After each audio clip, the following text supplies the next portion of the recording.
نبی علیہ السلام نے کہا تھا قرآن اور سنت، میرے علاوہ اگر پلانٹ ارتھ پہ کوئی عالم دین ہے جو قرآن و سنت کے ریفرنسز دیتا ہو اور ایک ایک چیز ڈسپلے کرواتا ہو کہ آپ کاؤنٹر ویریفائی کر سکیں، تو ذرا اس کا نام پروڈیوس کریں.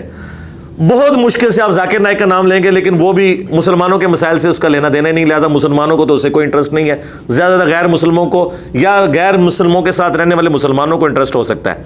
مسلمانوں میں تو صرف ہم بات کر رہے ہیں قرآن اور سنت. قرآن اور اہل بیت سے ہی مسلم میں آیا. اہل بیت کا دفاع کون کر رہا ہے؟ جب نبی علیہ السلام مجھے یہ کہہ رہے ہیں کہ میں تمہیں اہل بیت کے معاملے میں اللہ کا خوف دلاتا ہوں، تو اس کا مطلب کیا ہے کہ میرے اہل بیت سے محبت کرنا اور ان کے دشمنوں کے خلاف ان کا دفاع کرنا. تو میں نے یہ نبی علیہ السلام کی ڈیوٹی پوری نہیں کرنی ہے. رہ گئی یہ آیت تلک امۃ قد خلت لہا ما کسبت ولکم ما کسبتم، اس کا نعوذ باللہ معنی جو یہ لوگ لیتے ہیں اگر لیا جائے تو قرآن کولو فعل میں قرآن کے خود تضاد ہے پھر، نعوذ باللہ. جبکہ سورہ النساء کی آیت نمبر 82 ہے، اگر قرآن اللہ کے سوا کسی اور کی طرف سے نازل ہوتا تم اس میں اختلاف کثیر باتیں. قرآن اگر کہہ رہا ہے کہ یہ اگلے لوگوں کی باتیں ہیں، وہ امتیں گزر چکی ہیں، ان کے اعمال ان کے ساتھ ہیں، چھوڑ دو ان کو اس کے حال کے اوپر، ان کو ذکر نہ کرو.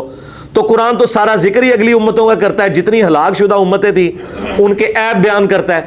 حضرت یوسف کے جو بھائی تھے، دو نبیوں کے وہ صحابی تھے، حضرت یعقوب علیہ السلام اور یوسف علیہ السلام، ان کی غلطیاں ہائی لائٹ کرتا ہے. اور اب محاورہ دنیا میں بولا جاتا ہے برادران یوسف، یہ اس محاورے کی ماں جو ہے وہ سورہ یوسف ہے. تو آپ کیا صحابہ کرام کی یہ توہین ہو رہی ہے؟ قیامت تک جب سورہ الجمعہ پڑھی جائے گی کہ صحابہ کرام نے نبی علیہ السلام کو خطبے میں چھوڑ دیا اور وہ منڈی میں چلے گئے کاروبار کے لیے، تو یہ توہین تو خود قرآن کروا رہے ہیں، نعوذ باللہ. نہیں، یہ تلک امۃ قد خلت والی جو آیت ہے سورۃ البقرہ کی، آپ اگر یہ پڑھ کے دیکھیں، یہ پارہ نمبر 1 میں 2 دفعہ یہ آیت ریپیٹ ہوئی ہے، بالکل اینڈ پہ بھی جا کے آتی ہے، اور اس سے جسٹ پہلے بھی اللہ تعالیٰ نے بنی اسرائیل کا ذکر کیا. یہ آیت نمبر 141 ہے، اور اس سے پہلے بھی اس آیت کا ذکر ہوا. کس حوالے سے؟ ہاں، یہ ذکر ہو رہا ہے توحید کے حوالے سے. اعوذ باللہ من الشیطان الرجیم، بسم اللہ الرحمن الرحیم. 133 نمبر آیت. ام کنتم شہداء اذ حضر یعقوب الموت، کیا تم اس وقت وہاں موجود تھے جب موت آ پہنچی یعقوب کے اوپر. اذ قال لبنیہ، جب کہ اس نے اپنے بیٹوں سے کہا، ما تعبدون من بعدی، میرے بعد تم کس کی عبادت کرو گے.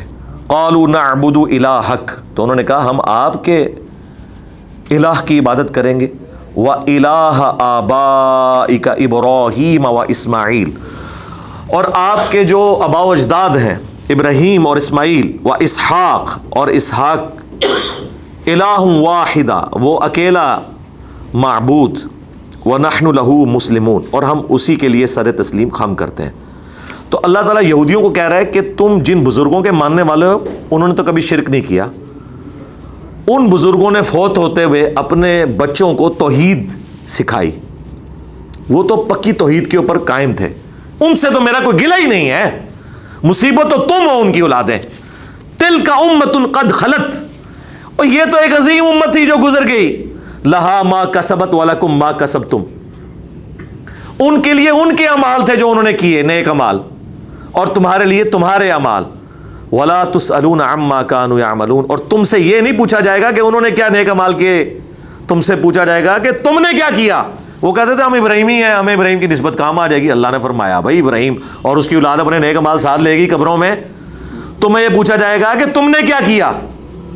اس میں ہے لہا ما کسبت ولکم ما کسبتم. یہ لہا کا مطلب ہوتا ہے ان کے لیے ان کے نیک اعمال. برے اعمال کے لیے لہا نہیں آتا. برے اعمال کے لیے پتہ کیا آتا ہے؟ علیہا، ان پر وبال ہے ان کے برے اعمال کا.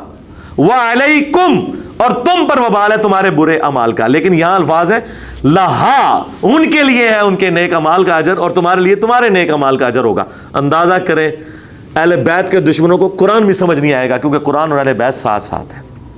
حوض کوثر پہ آگے حضور کو ملیں گے. تو مجھے بتائیں اس پلانٹ ارتھ پہ قرآن کی توحید جتنی دلیری سے ہم نے بیان کی ہے، کیا ہم سے پہلے کبھی کسی وابی نے بھی بیان کی؟ وابی کیا کہتے تھے؟ پرانے بابوں کا نام لے کے حضرت، اب میں نام نہیں لیتا وہ پرسنل ہو جاؤں گا، وہ کہتے نہیں وہ ٹھیک سن.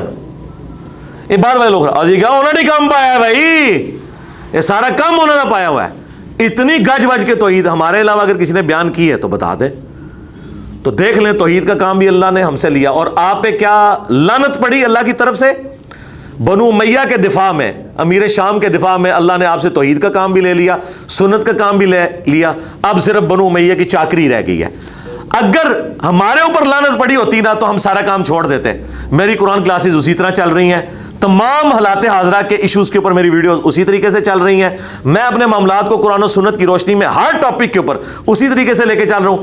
آپ کی زندگی ماموں کے دفاع سے شروع ہو کے ماموں کے دفاع پہ ختم ہو رہی ہے, لیکن میرا ایک نعرہ 2812 تقتلہ الفئۃ الباغیہ یدعوہم الی اللہ ویدعونہ الی النار, آپ کے پورے مقدمے کو اٹھا کے پیسیفک اوشن میں پھینک دیتا ہے.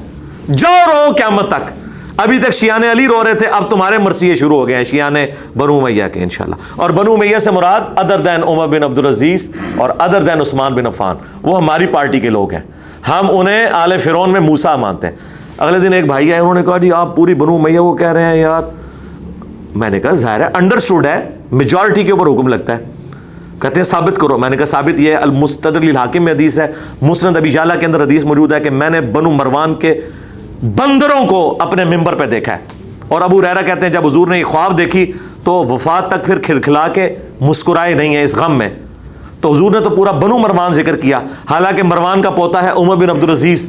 تو کیا آپ یہ کہیں گے کہ حضور عمر بن عبدالعزیز کو بھی کہہ رہے تھے؟ تو یہ حضور کی بات کی تعویل کریں گے کہ بنو مروان سے مراد ہے جو لوگ برے کام کریں گے. تو سرکار بنو امیہ سے بھی مراد ماموں پارٹی ہے, عثمان بن عفان اور عمر بن عبدالعزیز نہیں. جاؤ تو آڑا واسطہ اس بندے نال پہ ہے کہ بنو امیہ کی ساری عقل جہاں پہ ختم ہوتی ہے نا, وہاں سے ہماری نہیں, ہمارے اسٹوڈنٹس کی عقل سٹارٹ ہوتی ہے.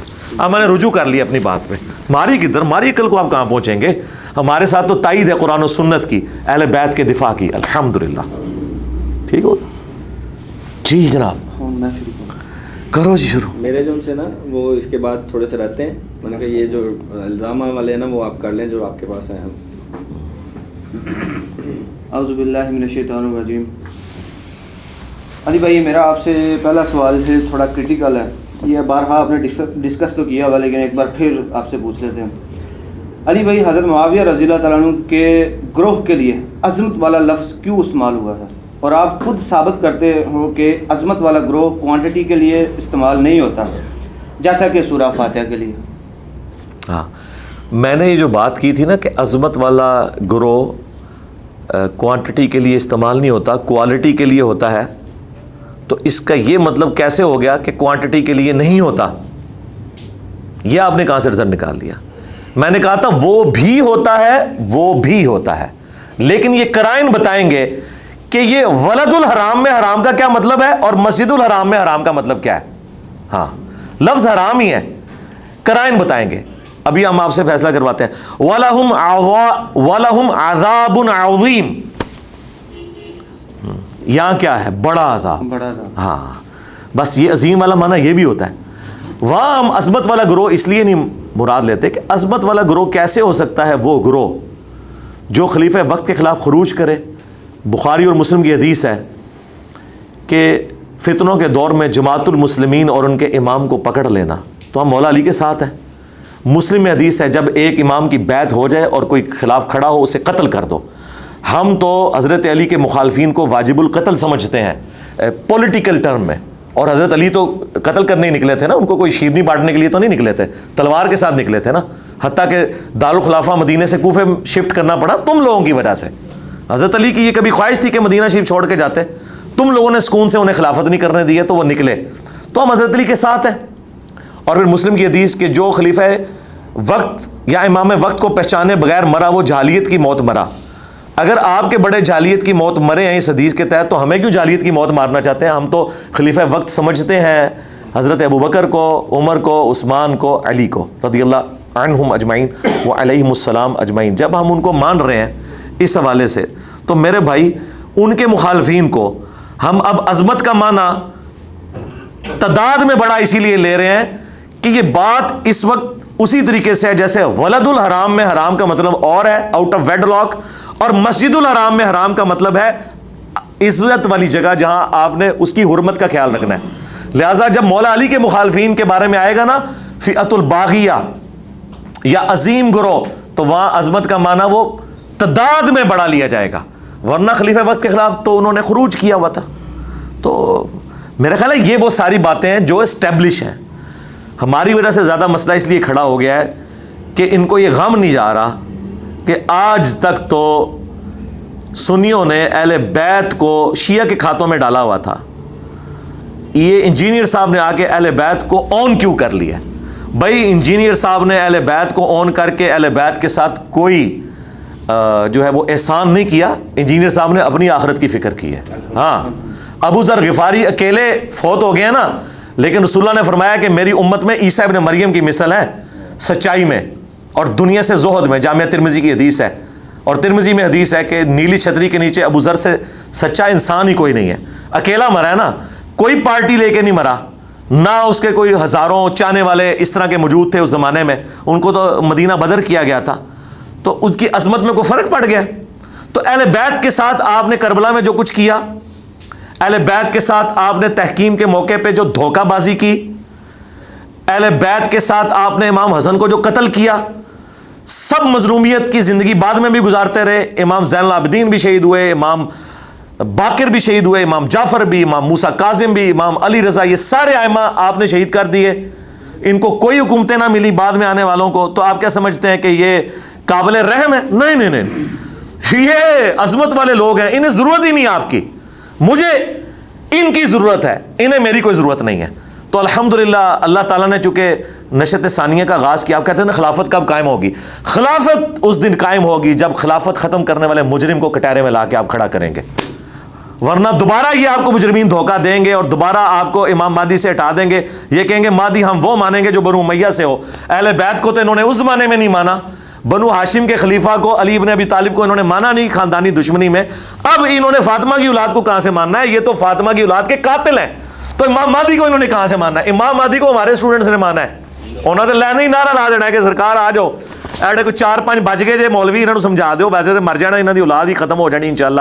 ناسبیاں دی علمی موت بھی ہوگی, فزیکل موت بھی. دیکھیں کتے کی طرح ان کی ٹریٹمنٹ ہو رہی ہے. لوگ صرف 2812 لکھ دیتے ہیں, حدیث بھی پوری نہیں لکھتے, تو ان کی چیخیں آسمانوں کو لگتی ہیں. یہ تھوڑی بات ہے. ہاں میں کہتا ہوں جی کہ امام بخاری اگر قبر سے نکلے ہیں تو یہ پہلی ریکویسٹ ان سے یہ کریں گے 2812 کٹو, اور امام مسلم نے کہیں گے 240 کاٹ دو, اور 4776 تو فوراً نکالیں. ہاں ٹھیک ہے, اشارتاً باتیں ہو رہی ہیں, پڑھ لیو خود حدیثاں. علی بھائی ایک اور سوال ہے آپ سے. ایک کلپ میں سنا تھا کہ حضرت حسن علیہ السلام کو زہر کس نے دیا یہ نہیں پتا, بٹ اس کا بینیفیشری کون تھا یہ بتایا تھا. تو ہم اکثر میجورٹی سے سنتے ہیں کہ ان کو زہر ان کی بیوی نے دیا تھا. کیا یہ کسی حدیث سے ثابت ہے کہ یا ہم جانے میں ان کے اوپر بہتان باندھ رہے ہیں؟ نہیں نہیں, بیوی نے تو جو حضرت معاویہ کا دفاع کرتے ہیں نا, وہ بیوی کو تو بیچ میں لے کے آتے ہیں, کیونکہ روایتوں میں تو حضرت معاویہ کا نام بھی بولتا ہے. تو ان کے پاس پھر چارے ہی ہے, وہ کہتے ہیں حاکم میں آیا, مصنف ابن ابی شیبہ میں آیا کہ وہ جائیداد تھی جو اس نے دیا. تو حضرت معاویہ کو بچانے کے لیے بیوی کا نام لیتے ہیں. تو بیوی کا تو منکر کوئی بھی نہیں ہے, وہ کہتے ہیں اسی سے دلوایا گیا تھا. ہاں دلوایا کس نے تھا اس کے اوپر وہ اختلاف کرتے ہیں. تو ہمیں اس سے کوئی غرض نہیں ہے. ہم یہ کہتے ہیں کہ حضرت حسن شہید ہو گئے. جس شخص نے ان کی شہادت کا غم منایا اس حوالے سے کہ اسے دکھ ہوا, تو یقیناً وہ اہل بیت سے محبت کرنے والا اور ان کا دفاع کرنے والا ہے. اور جو یہ کہے کہ حسن کی موت کو مصیبت سمجھتے ہو تم, اور جو انا للہ و انا الیہ راجعون نہ پڑھنے دے حسن کی شہادت کے اوپر, تو آپ لوگ خود فیصلہ کر لیں کہ وہ شخص ان کی وفات کے اوپر دکھی ہے یا خوش ہے, مارنے والا ہے یا نہیں ہے. بہرحال مرنے سے خوش ہونے والا تو ہے. ٹھیک ہے, وہ کون ہے, اور جیسا وہ کہتے ہیں نا پی ٹی اے والے, وہ کون تھا. ہاں, اور اس کے جواب میں جو سلیم صافی صاحب نے بھی بڑا پیارا بنایا ہے, وہ کون تھا. تو وہ کون تھا اس کے لیے آپ 4131 پڑھ لیں, لیکن وہاں امام داؤد نے تھوڑا چھپا لیا ہے رجل کہہ کے. اس کے لیے آپ مسند احمد کی حدیث پڑھ لیں. یہ ساری حدیثیں ہمارے 5B میں پڑھ لیں کہ وہ کون تھا, تو آپ کو پتہ چل جائے گا. اچھا علی بھائی, یہ الزامات سے ہٹ کے کچھ سوال ہے کہ مطلب آپ نے ابھی اپنی بات میں بھی کہا ہے پہلے کہ ہمارے امام ابوبکر ہیں, عمر ہیں, علی ہیں, عثمان ہیں. تو جس طریقے سے قرآن میں آتا ہے سورہ ہود میں 17 نمبر میں کہ حضرت موسیٰ علیہ السلام کی جو کتاب تھی اس کو بھی اماموں کہا گیا ہے.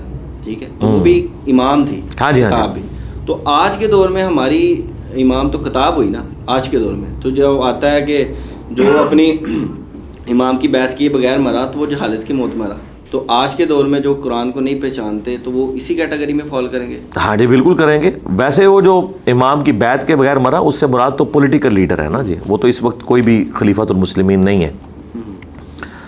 باقی جو یہ تورات کے لیے امام کا لفظ آیا وہ اس اعتبار سے تو قرآن ہی ہمارا امام ہے. لیکن جہاں پہ تورات کا ذکر آیا سورہ السجدہ میں بھی دیکھیں, اللہ تعالیٰ نے کہا کہ ہم نے بنی اسرائیل میں امام اٹھائے تھے جو کہ اللہ تعالیٰ کی شریعت کے مطابق فیصلے کیا کرتے تھے. تو ظاہر ہے کہ اللہ تعالیٰ نے دنیا میں دین کا کام جو ہے وہ کتابوں سے تو نہیں لینا, وہ انسانوں نے کرنا ہے کتابوں کو سلیبس بناتے ہوئے. ہر زمانے میں اللہ تعالیٰ کی طرف سے اس امت میں بھی لوگ موجود رہیں گے جو اپنے نبی کی دعوت جو قرآن کی شکل میں ہے وہ من و عن بغیر ملاوٹ کیے ہوئے لوگوں تک پہنچائیں گے. تو ان اماموں کو تو ہم مانتے ہیں, اس میں تو ہم صرف حضرت ابوبکر, عمر, عثمان و علی تک نہیں رہتے. ہم تو امام بخاری کو بھی اپنا امام مانتے ہیں, امام مسلم کو بھی اپنا امام مانتے ہیں.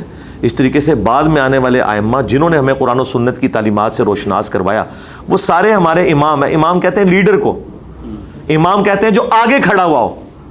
فاتحہ خلف الامام, امام کے پیچھے فاتحہ, وہ امام آگے ہوتا ہے, لیڈ کر رہا ہوتا ہے. تو قرآن بھی ہمارا امام ہے, سنت بھی ہماری امام ہے, اور وہ لوگ جو قرآن و سنت ہمیں سکھا رہے ہیں وہ بھی ہمارے امام ہیں, اور پولیٹیکلی جو ہمارے لیڈرشپ کے اوپر فائز لوگ ہیں وہ بھی ہمارے امام ہیں. تو یہ امام جہاں جہاں یوز ہو رہا ہے وہ قرائن بتائیں گے کہ اس وقت امام سے مراد ہم کیا لے رہے ہیں. کسی شخصیت کو لے رہے ہیں, تعلیمات کو لے رہے ہیں, سلیبس کو لے رہے ہیں. تو ساروں کے لیے امام ہے. میرا نام تو ویسے ہی بائی چانس ہی امام بن گیا نا, انجینئر محمد علی مرزا, EMAM. تو میرا کوئی قصور نہیں ہے, میں نے دعویٰ امامت نہیں کیا ہوا. امام مبین کہا جاتا ہے قرآن, کھلا امام. ہاں جی, لیکن اہل تشیع وہ حضرت علی کو لے کے آتا ہے. وہ حضرت علی کا, اس میں حضرت علی کو بھی نہیں پتا ہوگا کہ یہ امام مبین سے مراد میں ہوں, خود سے بنا دیا انہوں نے, چھوڑ دے. اچھا, امام المتقین مولا علی علیہ السلام ہیں, یہ تو سارے بھی مانتے ہیں. یہ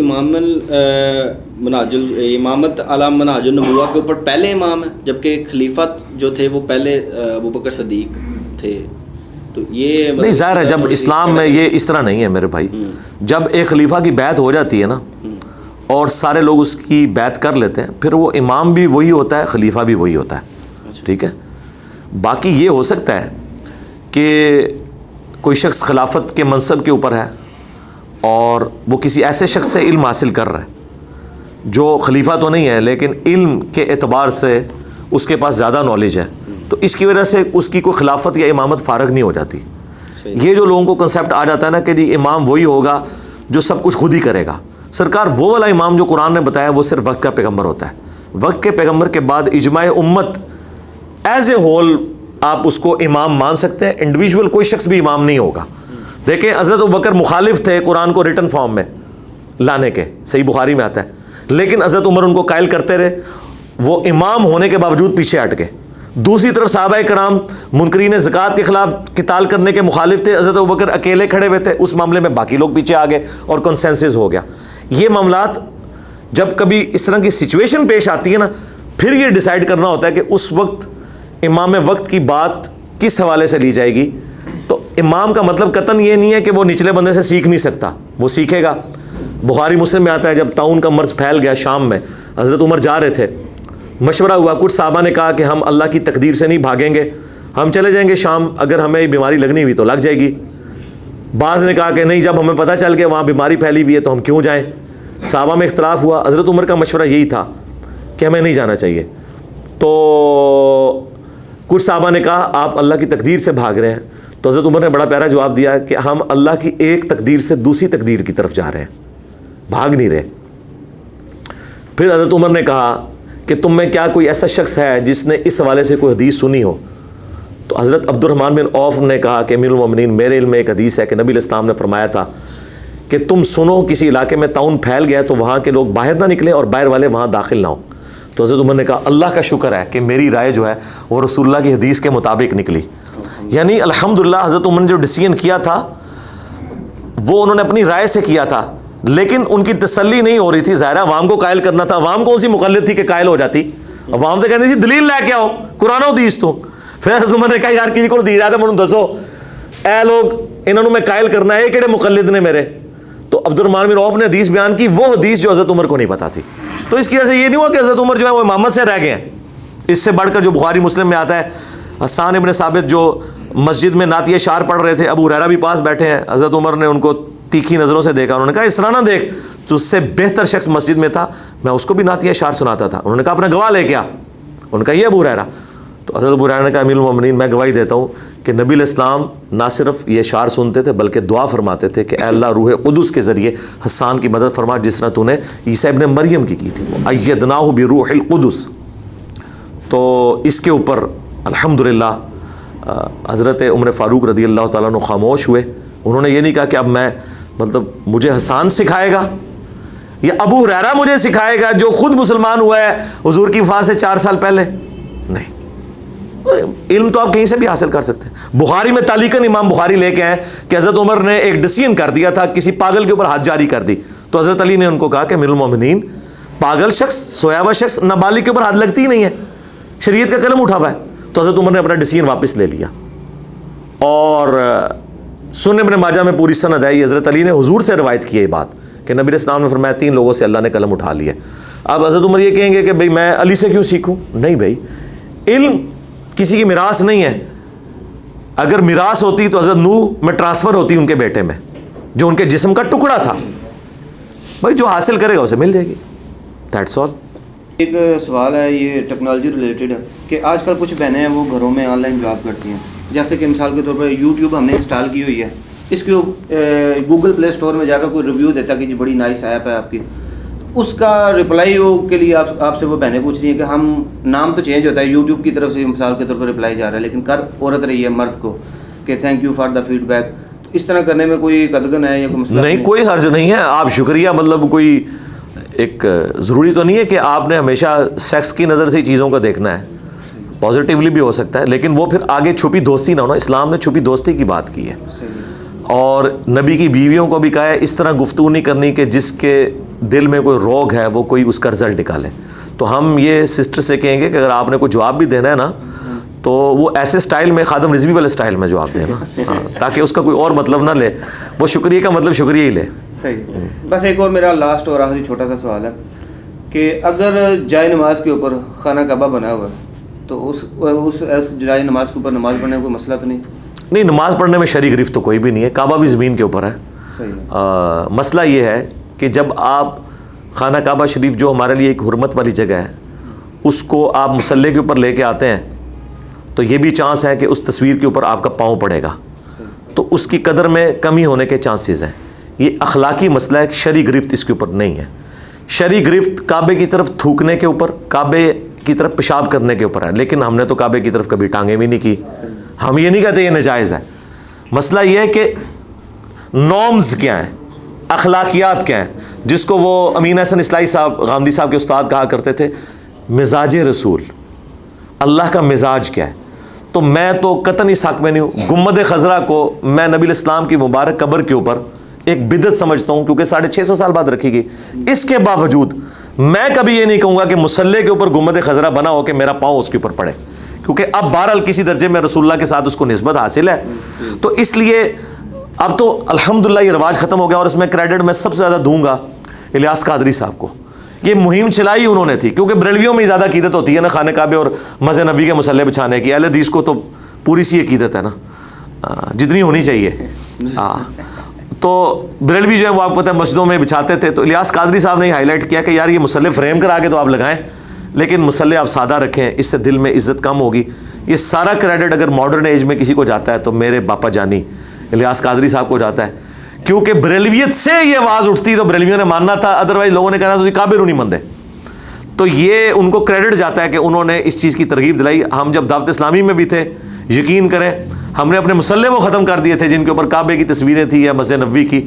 میں اس زمانے سے ہی, چونکہ ہمیں بتایا گیا تھا بھائی اس میں توہین ہو جانی ہے, ہم پیچھے ہٹے تھے, اور بعد میں ہم اس کو انڈورس کرتے ہیں کہ ان کا بہت اچھا سٹیپ ہے. باقی جو اس میں غلو کرتے ہیں کہ گھاس کے اوپر آپ نے جوتیاں نہیں رکھنی, بے ادبی ہو جائے گی, وہ تو پھر کل کو آپ کالی سڑک کے اوپر پاؤں نہیں رکھ سکتے کہ غلاف کعبہ بھی کالا ہے, یہ ذرا غلوف ہے. ہاں اینی میرا بات جاؤ, ٹھیک ہے نا. اچھا علی بھائی, آپ کے جو دوسرے